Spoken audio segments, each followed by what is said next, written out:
Hi there, it's Allison Smith, your CGMH Foundation podcast host. I'm just jumping ahead and I wanted to touch base with you on a little bit of information that I have for you before you listen to this episode. What you'll find is the extensive planning process that we go through is ever evolving, and sometimes we have updates and things change. Our job is to keep you informed of the latest and greatest updates on our new hospital. This past December, Deputy Premier and Minister of Health Sylvia Jones visited Collingwood to announce the approval of CGMH's early planning submission for a new hospital and to confirm that the new state-of-the-art facility will be built on Poplar Side Road. With this announcement, CGMH enters Stage 2, better known as detailed planning, of the Ministry of Health's capital planning process. This next stage transforms the project from concept to actionable design, where the physical layout of the early planning stage is realized in preliminary designs that will guide future construction of the new hospital. That's really relevant as I sit down and chat with Dr. Devet. There's one key detail that came out of this approval that is important to know before you listen to the episode, and is actually really exciting. The ministry has acknowledged the rapid growth of our community and has therefore approved plans for CGMH's emergency department to triple in size. This is versus the original proposal of doubling in size, to which you will hear Dr. Devet and I reference. As always, if you're interested in learning more about the development of this hospital and those key stages, please check out the hospital's website at yourfuturehospital.com, or you can head to the foundation's site, tomorrowshospital.com. Or if you prefer, just reach out to us directly.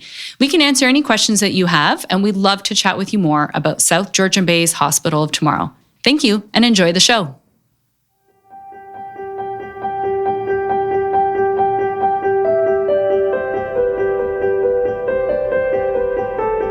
Welcome to our very first episode of A Day Away, where we chat about the planning, building, and funding of South Georgian Bay's Hospital of Tomorrow. My name is Allison Smith, and I am the Director of Communications for the CGMH Foundation, and apparently now, podcast host. I'm actually a huge fan of the podcast medium, as I think it really allows for deeper conversations and learning, especially for those on the go. Some of my favorite podcasts include New York Times The Daily, Pod Save America, Brene Brown's Unlocking Us, and On Being with Krista Tippett. A Day Away will dive into topics centered around CGMH's innovation, collaborative spirit, and the importance of rural medicine. Our hope is that we can inform our community on the impact of your support and how you play such a vital role in the future of healthcare. Today, I will be speaking with Dr. Greg Devet about the current emergency department and what we can look forward to in the development of the new hospital. CGMH is the major trauma center for the South Georgian Bay region, with emergency visits averaging more than 37,000 annually. As an 84-bed hospital located in Collingwood, Ontario, we serve more than 73,000 permanent residents and 3.5 million annual visitors to the communities of Wasaga Beach, Collingwood, Clearview, the Blue Mountains, and parts of the Grey Highlands. Dr. Greg Devet began his tenure here as Chief of Emergency in 2022. Thank you for joining us today, Dr. Devet. Thanks for having me, Allison. I appreciate the opportunity. Yeah, and this is new to both of us, so we're going to see how this goes. We're going to chart the path for what this podcast will be. Absolutely. So before we dive into conversation around the hospital, can you tell us what brought you to Collingwood? I came here as a resident from 2011 to 2013 as a family medicine resident. I did not initially intend to come to Collingwood. I had graduated from Western med school and thought maybe I'll go out east, go out west, just take an opportunity to travel somewhere I've never been before. I happened to go to the McMaster interview, which at that point was sort of a backup just in case option. You've got to find a spot somewhere. And the two representatives, one's a local doc, Dr. Matt, as well as Lindsay Seymour, who is working in administration, just kind of represented this community in an amazing way at that interview. The doctors played hockey, which is something I'm a fan of. At that time, you could ski, you could get an amazing learning opportunity. The hospital is much smaller with not the same educational people around. So if you wanted to really practice your resuscitation skills, it's still like this now, but at that time, all of those boxes you wanted to check, I was like, wow, this is amazing. When I came here, it was much better both in the hospital and in the community than I had anticipated in terms of growing a community, meeting my wife here, having amazing staff that at that time I looked up to in a community that I had no interest in ever leaving. So I like many people, just put down roots. Nice. Yeah. It seems to be common, I think, just having the ski community, the hockey community, everything you can do outdoors and sort of work and live in such a beautiful area. Do you find that that's common with a lot of staff here that will come for the beauty and the landscape of Georgian Bay? Yeah, they come for some component of that and they never leave. It might be something a little different than they expected that keeps them here, but it's almost never that somebody ups and leaves. It's always a specific reason, like a family thing that's very unique to that person. Almost never have I heard of someone inside of medicine or in the community. It's so rare. No, we're just moving. It just doesn't. I just don't see it much, which is why we're growing so quick, which is great and a challenge. Yes, absolutely. And so you have been the chief of emergency now for a few years. And definitely during a pretty intense time, I would say as well. We've been challenged like we never have before. We're a very small but mighty hospital, and our emergency department is less than half the size it should be to treat, again, more than 37,000 patients that we see annually. Even so, we find when we're out chatting with folks in the community, we're often touted for punching above our weight. Can you tell us a little bit about some of the ways you and your team in the emergency department are working through some of those constraints and those challenges with the crowding and sort of this aging, cramped infrastructure to be able to maintain the quality of care that you do? Yeah, I think we punch above our weight in a number of ways. This town, so our catchment is quite big, like Collingwood is big, but our catchment involves much of South Georgian Bay, including Wasaga, Thornbury, Stainer, and other kind of rural areas locally. And also we have massive tourism. We see huge volumes in Christmas and in summer. We are unique in what we do for ortho and our experience and what we know how to do. It's not just that we do it a lot, but because of that and because we lean into it, we do it exceedingly well. We are known to be exceptional at ortho to the extent where when you speak to other docs in other communities or who might be starting here, it's almost like to have to live up to the standard we put into our orthopedic care is kind of a challenge in and of itself.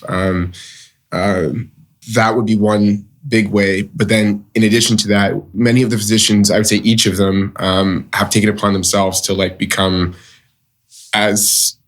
to lean in as much as they possibly can to ongoing improvement. So when you look at leaders across the province, we've got some ER emeritus physicians, so Dr. Guscon, Dr. Devet, who are known across the province and across Canada in what they do in anesthesia and orthopedics. Dr. Kylie Booth, who's won the Cape ER Award for Emergency Physician of the Year. Dr. Greg Bolton, also known provincially as an excellent teacher. So these are actually awards that are hard to win, or it's very rare, especially for rural places, to have people representing a town within the province like that. You see these sorts of physicians in Toronto, maybe where there's more of a vibe of that sort of thing, but it's quite uncommon to have several all in that sphere. And as a result of having these people who've built this culture, there's sort of this rising tide within our physician group of clinical excellence that this is the standard in terms of how we care for people. That when I came here and started working with these people, I was like, oh my gosh, I got to pull my socks up. This is tough. I looked up so much to many of these physicians and wanting to be just like them. I mentioned another one, Dr. Chisholm, who's a huge leader in our department. And in terms of, what does that mean for patients here? That's us stuff, but what does it mean for the care we provide? So currently, in a group of 75 of the biggest hospitals in Ontario, our ranking would be 11th in many of the big statistics around how we move people, how we get them through. And I think that we rank, for one, we used to rank 25th. I think we're heading to the top 10 in the next few months probably. And I think we're gonna have a sustained run, which is hard to do. We are also innovating, finding ways to help with wait times, which you're really well aware of, which is that ER fast track program. We recognize waits across the province are huge and tough for many, many people. And so we're trying to find unique ways to help them out. So we're one of the, maybe I believe only 2 currently Emerges in the entire province where you can actually book an appointment into the Emerg. You can forego for some indications those super long waits. We're innovating to reach beyond what is normal to provide the best possible care. Another example, we're probably the only hospital in Ontario that actually knows how to refer. We see so many orthopedic injuries from the GTA. We know how to refer and get you back to your home place. We see so many tourist orthopedic injuries. We will not only say, yeah, you got to go home, you've got a fracture. We will find a way to get you right back there. Here's your appointment. You're going to see your specialist back in Toronto tomorrow, because we know we see so many people like that because we're unique. So we've stretched on many occasions. I should also mention our nursing staff, which over the past 2 years has had a fair amount of turnover. And I see the developing leadership from them in terms of not only getting amid what had been, it's improving a huge nursing shortage, getting through the day, but also like developing a culture, bringing up other nurses to like be our next core of like amazing, phenomenal Collingwood Emerg nurses. So in many realms, we're really succeeding at the moment, which is great. Sorry, there's like a 7-pronged answer to your question, but it's hard to like prioritize, like one group in the Emerg, because so many people have come together to make it. I think we're in a really good spot now. So it's just hard to answer it in a like one way. You'd be leaving people out there's so many people who've contributed to us being, I think, in a pretty good spot right now. Well, and I think I think you've touched on 2 really great areas as well, which one is just practicing rural medicine in general. And I'd be interested to hear your thoughts on what rural medicine really means in the emergency department, but also you're dealing with old, aging infrastructure. You've grown out of the size of the emergency department that you should be. Plus, we've come out of a pandemic. Like, there's all these challenges that you and your team have had to work against. Plus, just practicing medicine in a smaller community where you kind of have to be everything and all to our community. So, can you tell us a little bit more about what rural medicine means for you? Yeah, I think to define it, like you've got remote medicine and rural medicine. I've worked remotely up in Nunavut, and that has to do with like almost a complete lack of many of the traditional resources. And luckily, we're not there. Like we've got the imaging modalities, we've got a lot of specialists. We're certainly not without resources, and they're growing as this community grows. They're growing a lot. But I would say is to work rurally, you're probably looking at our hospital as an institution, realizing in a small town, like your hospitals and your education sources are really, really crucial components in kind of taking on that responsibility and leaning into the commitment that not only the Emerg docs share, but there's a whole group of physicians. So our internists, our family doctors, we can work together to help patients in a way that probably would be cumbersome in large places. Like I'll see patients in the Emerg and call up the family doctor because I feel like I'm not getting a full understanding of what the entirety of their problem is. I know the internists on a very personal level, both of our full-time internists, and I recognize what it takes to help them get through their week, that how I can help them disposition the patient to have them ready on admission. And when I need them, they'll come because we've got that personal relationship where if I have that concern that, as much as I'm taking away from your family at this time or whatever, you've got to be here right now. I think we all kind of pull together on a string because we know each other often outside the hospital. I think that's a big part of kind of what it means to work rurally, that you understand your role in the community, you understand your role with your team, your team, not just from work, from outside work. We're growing, but we're not big enough that you don't, have a more deeper relationship with a lot of your colleagues beyond just seeing them at work, which is great too. Yeah, that makes all the difference. And so you mentioned resources. I think many folks out in the community are not aware that the government doesn't fully fund healthcare in Ontario. So here at our hospital, over 90% of all medical equipment and technology is funded through community support, which comes through the Hospital Foundation. We are very fortunate because our community is so caring and generous. It certainly makes our job a little bit easier as we're trying to raise funds so that you guys can continue to deliver that fast, accurate diagnosis and exceptional care.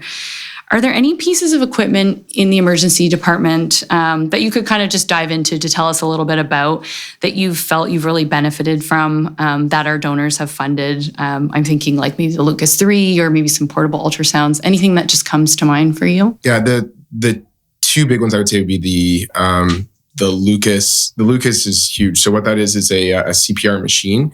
And now we've got just about all of our ER staff, and I think definitely the ICU staff and some of the medical staff trained on it. And what that is rather than people doing CPR, it's a machine that you bring down to do the CPR mechanically. And it's not really important, because we don't want to like do the pushing ourselves, but the quality and consistency of a machine placed exactly on the right part of the chest is going to give like dynamite CPR. And if you look at like surviving a code blue, so this is somebody who's pulseless and needs CPR, the number one predictor of whether you're going to survive and go on to have an okay or even reasonably good neurologic outcome is the quality of the CPR. It's easily far and above the number one thing. I would say the Lucas is probably the standard of care now, and it's made a huge difference. You can actually see it in the waveforms on the monitors, the quality that comes from the Lucas. So I think that's been a huge one. Another one I would go to is the curtains that we had. And this is something that, because I don't work in EVS, so I don't understand it fully, but there was the antibacterial curtains that we have that not only help with, I believe it's minimizing the likelihood of transmitting disease, but also they can be cleaned in a quick time. So for our EVS, it's not just a matter of, can we avoid transmitting bacteria, but we run so many people through this department, on average a little bit over 100 a day, that we need to turn around those beds ASAP. And those things, we think of like how fast are the doctors and the nurses, but it's not just that. It's how fast can we turn around beds? How fast can our care team make it more available for the next person coming in? And they've noticed it's made a huge difference. So I would point to that as one that I never would have personally thought of.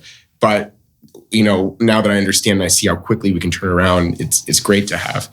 Portable ultrasound is a standard of care. That's a $70,000 machine that came here through the foundation as well. And that's a needed, important part of caring for patients in the emergency department. It's the standard of care for many ER things as well. So these pieces of equipment are not inexpensive. They're very specialty items, and we need them in the Emerg. Yeah, and the curtains were one actually that was funded through our giving circle in the foundation. And I know there were a lot of great stats that came out of that about time and money being saved. And they have sprayers as well, these sort of big cleaning guns that they can go and use. And it's been able to really help with that turnover and costs, which are great. Yeah, and it's cool too, because innovation's not just like the physicians or even the people who are directly clinical. Like we innovate in many ways. And it's just an awesome example of how we work as a team in ways that maybe the community might not initially think. Like that solution, I imagine came from Sean or someone else in EVS that I in 100 years, I would never think of that, right? And we all work together to do the best we can. And that's an excellent example of our non-clinical team stepping up and innovating as well. Yeah, and I think that's a bit of our hope too, even with this podcast, is talking to some of our different teams. Now, having worked at the foundation and seeing a bit behind the scenes, I know when I've had to come to Emerg and maybe with a sick child and they've had to have blood work, I'm seeing sometimes a volunteer, a doctor and a nurse, but I know when they're getting that blood work that it's the lab department that I'm relying on and relying how fast they can process it, what they can actually find in those blood results. So it's true. There's such a huge team that works behind the scene that we don't always see as a community outside of here. So yeah, and if I can go like further to that example with the lab, like we developed just a little protocol about, when we all think of massive transfusion when we have to transfuse like large quantities of blood. We're talking maybe 4 to 10 units in somebody who's significantly bleeding, either from their stomach or belly or in a trauma. But we kind of developed this protocol of a stat pack when you don't know if you're going to have to activate the massive transfusion protocol, which is kind of like the hit button, in emergency kind of thing where you're like, oh, is it that bad? I don't know. You're in that kind of in between. So we developed that protocol about a year ago. We had a case just last week where when we don't know yet, we order a stat pack, 2 units come up right away.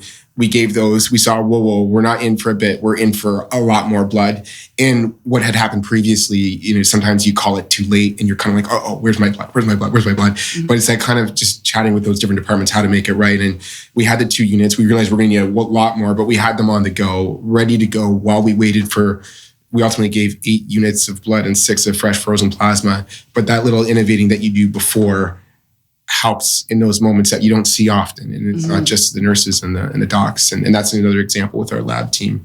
And Sarah Hamilton has been a great resource for us in Emerg as well. Yeah, they are extraordinary. They are such a hardworking team. It's really admirable. And if I can actually give a quick shout out, like they've had significant staffing difficulties, which like especially last summer, which reflect like the lab staffing difficulties across Canada. And I can't even believe like what they would do to cover each other. And it's hard because not always do like the staff, even in the hospital, always know the staffing level of various departments, but they were like running a lot of hours to work for, knowing that like somebody, if you don't have a lab, you don't have a hospital, you can't do what you do. And they were like a small group of people, specifically, I believe last summer, throughout a lot of the year, was working way more than the average person would consider, providing balance in their life to like keep this place going. Yeah. People don't know about that stuff like that. Yeah. We heard about a staff member that actually flew home from a vacation so they could help out. And that just, it breaks your heart, but warms your heart at the same time that people are so dedicated and committed to their community. It's really extraordinary. I think the other thing that people are obviously very excited about and talking about a lot is the MRI machine. So we've successfully raised all the funds to that thanks to donor support. But how will the MRI machine benefit the emergency department? So big time in neuroimaging. So whether you're talking brain or spine, that's like the number one. Probably more so we would use it in spine, but brain as well. So specifically, anything that has to do with like what's happening in the spine, whether it be a bad trauma or infection or any other dysfunction, the modality you need is MRI. Like we would always get, like we used to call Barry and they'd be like, well, I'll get a CT first. And everyone knows it's not what the patient needs. Like the CT, no matter what it shows, you need that MRI, which we, like our partners in RVH are great, but like we can't control the timing of it. Maybe it's immediate, maybe it's in 12 hours, maybe it's the next day or day after. So that patient's care may potentially be delayed and that's an important part of the body. Like if you need to know if there's an infection or a significant trauma in your spine, like there's no time later you want to know that or need to, it's a very immediate type thing. And having that here in-house for our Emerg to be able to act quickly and disposition our patients quickly, because when you talk to neurosurgery or your ortho spine team, it's always kind of like, well, talk to me when you have the MRI. That's really what's going to drive care so we can get that result ASAP. And these are people who may potentially be quite sick with spinal issues and we can disposition them to the care often in Toronto that they need right away for some of the worst and most important things we see in the spine. It's crucially important. Also important, in my view, for stroke care. It's becoming, sometimes in the context of an acute stroke, but definitely day later, more important in prognosticating what's happening. I see it in cerebellar stroke as something that can specifically help us in the Emerg really quickly. It's very hard to tease out when people have significant balance and vertigo issues. Is it a stroke in their balance center? Is it regular vertigo, which is more common? And the MRI is the answer. And it's something our community's grown to the point of just really, really needing. Our patients, when we admit them and wait, that's a reasonable plan, but not the best plan. The MRI here will give us the best plan. Yeah, I think we're all very excited for that too. Yeah, it's like beyond time. Like that's just Emerg. Like all the other stuff, shoulders. Like I'd be curious how many people are driving to Barrie or Owen Sound. Like they can get this care here. And that's not even the ER stuff. The other stuff, it really needs it. Yeah, especially people having to drive in the middle of the night. Some of our aging population, their partners or support workers having to drive them in the middle of the night for them. It'll just be so great to have it here local, especially in those winter months, I think. Yeah, I'm looking forward to working with it in the Emerg. And it'll be interesting to kind of learn a bit when we have more access. Like I suspect sometimes you use only what you have access to. And I suspect our department will be ordering more MRIs just because it hasn't been something we previously felt we had easy access, so only if it was really indicated. But I think we're probably going to find many of our Emerg patients really could benefit from it acutely from the Emerg, and that we actually end up using the modality more for patients because we have that access. Absolutely. So another thing I think where people are really desperately waiting is for a new hospital. Yes, I am one of those people. we all are. So. And I know we're at this point as we're recording it, anxiously waiting for our next approval. But we do serve, as I've said a few times now, a fast-growing and aging region. And we are expected to have a 64% increase in hospital admissions within 20 years. And emergency department visits are expected to increase by 19% just by 2028. So CGMH is working with the provincial government to build a new state-of-the-art hospital on Poplar Side Road, which will include the expansion of the emergency department.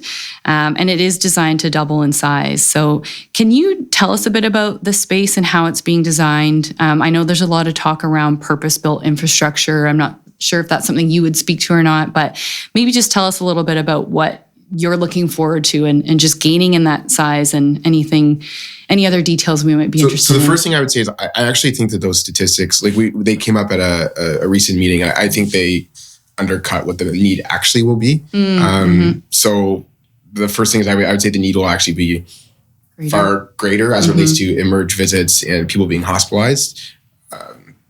As a matter of personal opinion and just looking at the aging demographics and the local population demographics, it's a tsunami of people coming to our Emerg and coming to be admitted in our hospital over the next 5, 10, 15, 20 years. So our current state in the hospital, which luckily has been actually much better over the past year, but specifically last summer was one in which like just finding a bed, like we'd have the staff, the doc, the nurse, just finding a bed in the Emerg for the patient would be like this unbelievable juggling act where you're trying to, horse trade to see if we can move this person here and this person here. But our doctors and nurses are very hardworking, so they don't allow themselves to be stagnant, like just literally waiting for a bed. That can happen in healthcare centers where people just sit there, just like, I can't see them. I'm going to just have to sit around. We've never been at that level because we're hardworking as a culture, but you just wonder how you can possibly see people. There's nowhere. And there's been a lot of great work as it relates to utilizing our space in the Emerg to open up new patient care spaces, as well as some of our leaders in administration have helped with discharge to get more room. So it's been less of an issue where for the most part, we can get a patient in a room, but it's one of those things that we shouldn't really have to deal with and think of. And it's not just as many hospitals that we just don't have a place to see people. Like at its most basic, I can do a lot with not much. I just would really love all the time to have a place to see people. And with the huge increasing number of beds, just that. And I know it's not exciting to talk about. Like we've got this amazing trauma room, which I'll get into or whatever, but like I can't communicate how hard it is for healthcare people to work when like something that should be such a basic thing of just finding a place to care for someone is almost seems to take up like 80% of your like mental function. And then the rest of the 20% is like actually providing the care. So when we have a new hospital, it'll be nice just to have more space and space that feels welcome. Like our Emerg, I hope that people are welcoming to people who visit our Emerg, but it's a bit non-modern. We found new care spaces but I think at times it can be hard with privacy as well. And we're busting right out of it. And we just want people to have care spaces that have the best possible privacy, the best possible lighting, that just look welcome. You can take care of them. And we have different modules that will be able to take care of them. More room for our psychiatric patients, which I think generally speaking, modern hospitals are just becoming more welcoming in terms of like what that environment looks like for people going through a really tough time. And then our trauma resuscitation room will be huge because a ton of people come in when someone's really got a really difficult trauma resuscitation on the go. There's lots of equipment and people that need to get in there and get access. And we'll have a completely modern trauma room as well. So the thing I'm most excited about is just a space for people. And there's all those other things that come with the modern features that I'll look forward to as well. And that must play such a role for a patient specifically. Like I think having privacy, having a sense of dignity in your care, like there's such an added stress when you don't have those things when you're coming in and you're feeling ill. So just to have those basic needs met, I'm sure makes for such a better experience as they go through their own health journey. Yeah, and we're balancing that. We're currently in our way too small Emerg balancing the need to care for the patients at all, which, like when they've got huge delays because they're in that waiting room still and we don't know what they have and the wait times are going up, like they need firstly just to be cared for, but also kind of balancing that with the need for privacy and a welcoming space. And it's a hard balance to have to try to make. Because because you feel like you're not.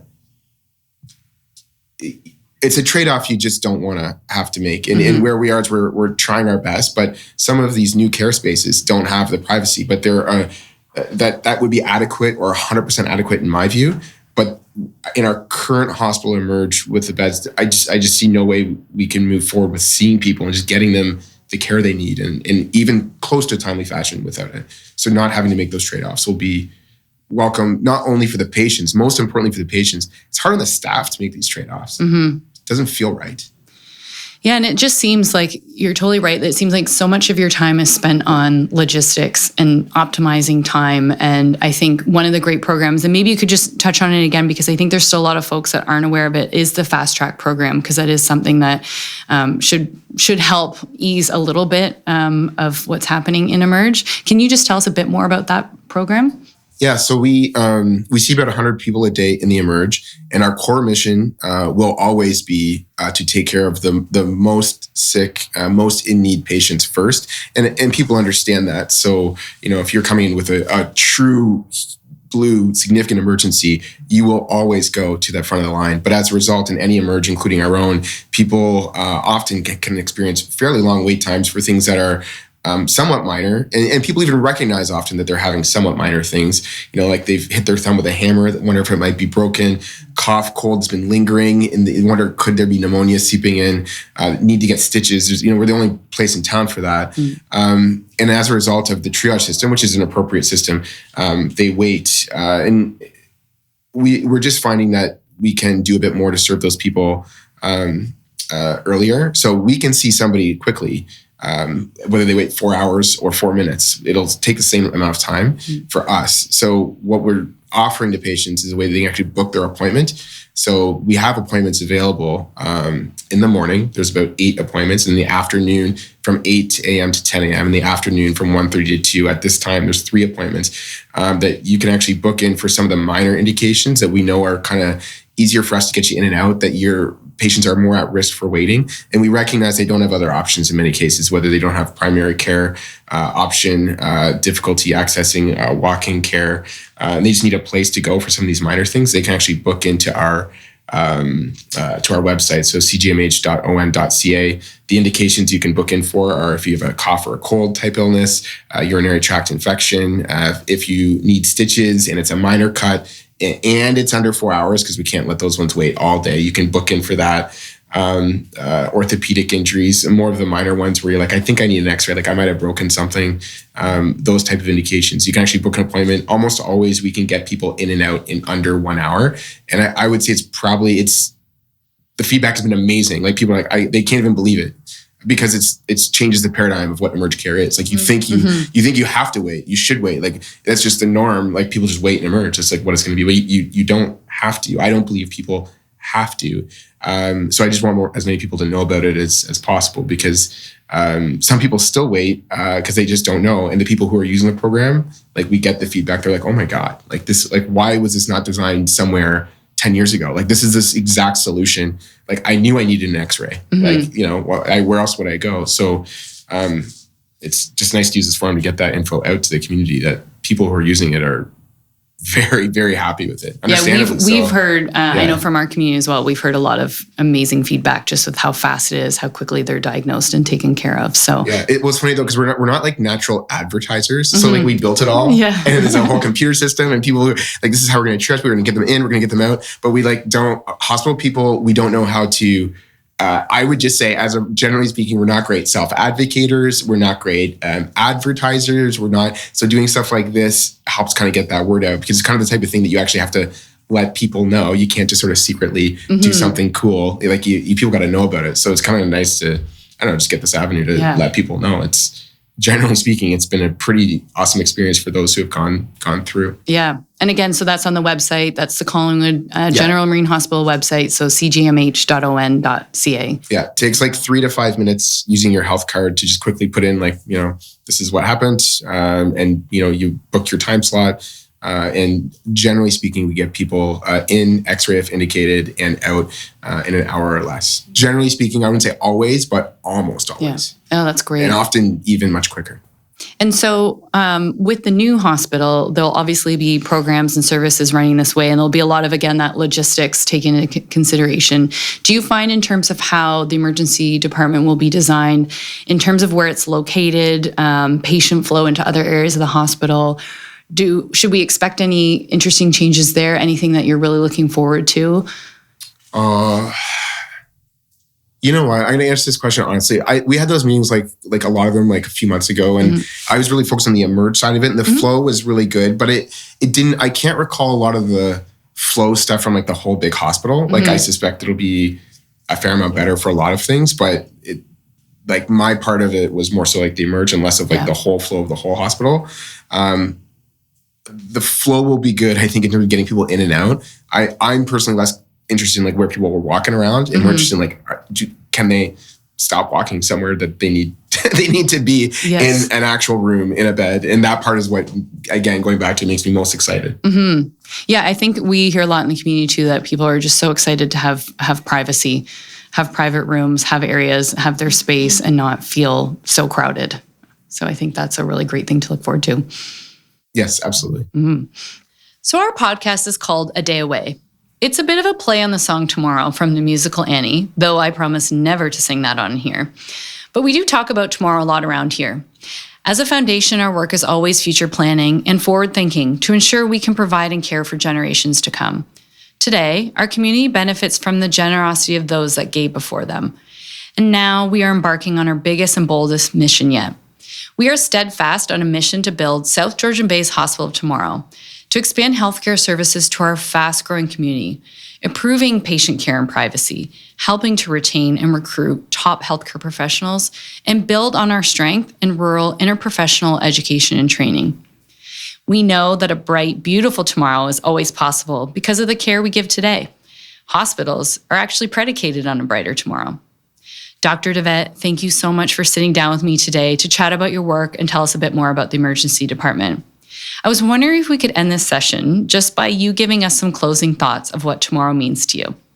It doesn't even have to relate to the emergency department or CGMH, but more of what you see as the health for our community and life here in the future of South Georgian Bay. So to touch on the family part of it, I see tomorrow being for this community just really, really bright. I've got a wife and two daughters, 8 and 5, and a son who's 6. And I grew up in a really small town, and of about 2000, I left that small town, as did many people looking for kind of more opportunity. And that brought me here to Collingwood. And when I think of my children's trajectory, they'll go off and find their own, place in life. But I feel like a lot of opportunity remains here in South Georgian Bay. Like, they won't have to go. They can go and be somewhere and, we'll see them on holiday, but they can go, come back and find whatever vocation, whatever passion they have. Like, the opportunities here are growing, that I can kind of envision my children like finding what they want in life here, in terms of the opportunity here for young people being, whether they're entrepreneurs, business owners, educated in more of a formal kind of like a professional sort of way. The opportunities here, I think, will be really, really, they're great now, and I think they'll only be more of the same. As it relates to healthcare stuff. And I think this place is also, I should just mention, like, populated by like a number of unique, interesting people who are just brought in by the this wave of, innovation, like newness, like they're brought for something, and they want to be here.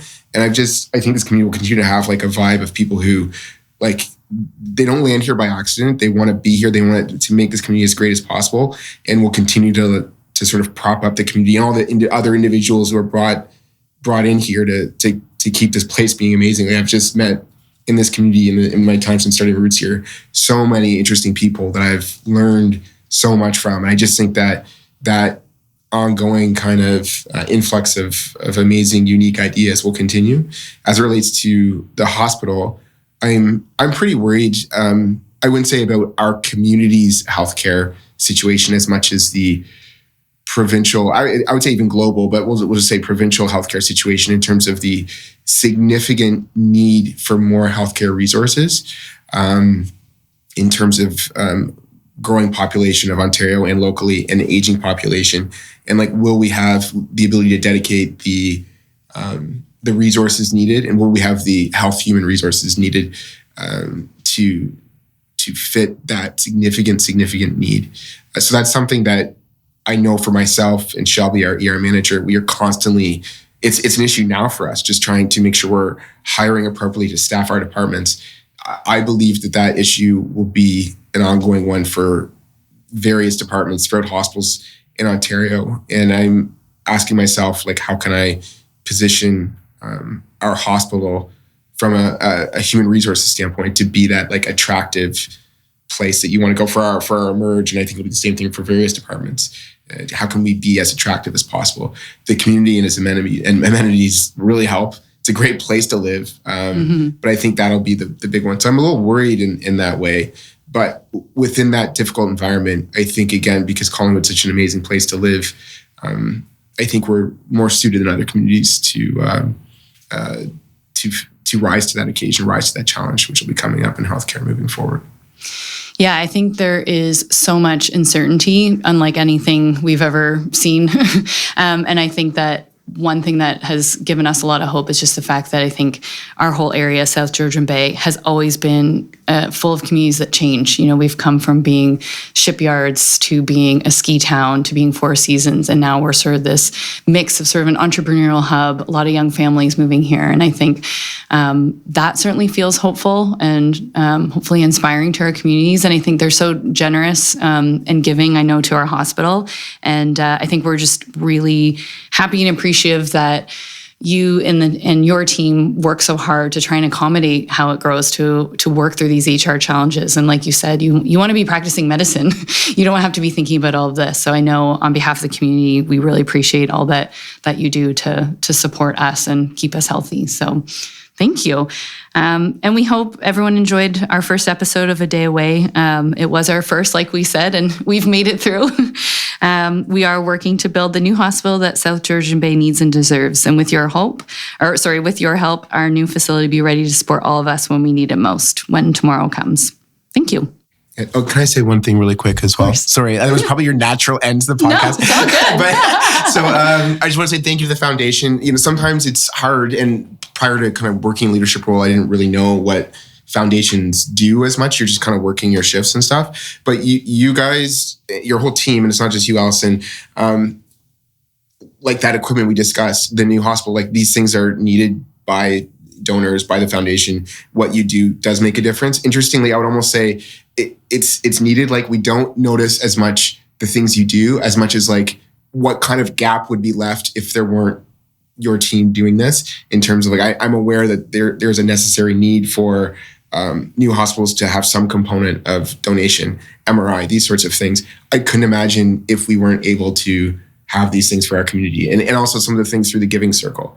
There would be a massive gap. And my sense, without being someone who's researched this, is our foundation seems to have a fair amount of success in terms of, you know, when we need something, you guys are a resource we can go to and discuss and want to do everything you can to help us. So I appreciate it. Our team notices and appreciates that. Oh, so thank you.